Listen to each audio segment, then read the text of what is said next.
la citerne. Ici, parmi le sol, a pris racine une citerne, repère d'une eau qui thésaurise en secret. Elle porte pour toiture des pas sonores. Les étoiles n'atteignent pas son cœur. Chaque journée grandit, frémit et ne l'effleure pas.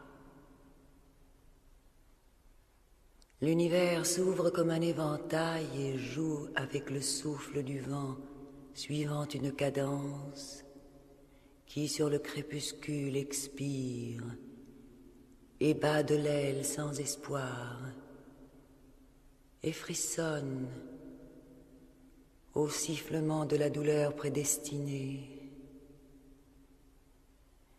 Sur le chef de la voûte d'une nuit sans pitié s'acheminent les soucis et procèdent les joies. Au claquement empressé du destin, des visages flamboient, brillent un instant, puis s'éteignent dans une ténèbre d'ébène. Visages qui s'éloignent, tels des colliers, les yeux roulent dans un sillon d'amertume, et les prestiges du plein jour les saisissent pour les mener plus près de la terre sombre qui n'accepte pas de rançon. Le corps de l'homme penche vers le sol,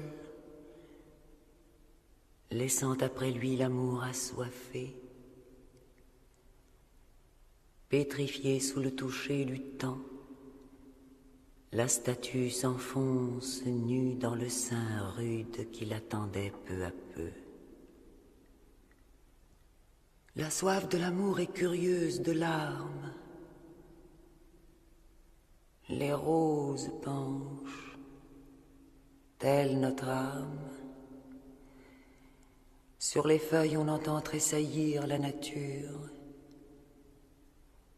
Le crépuscule approche comme un passant, puis la nuit, puis la tombe.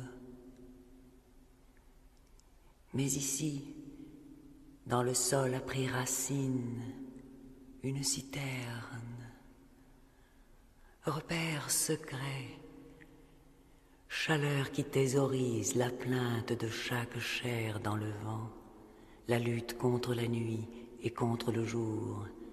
L'univers s'accroît, passe et ne l'effleure pas. Les heures défilent, soleils et lunes, mais l'eau s'est épaissie comme un miroir.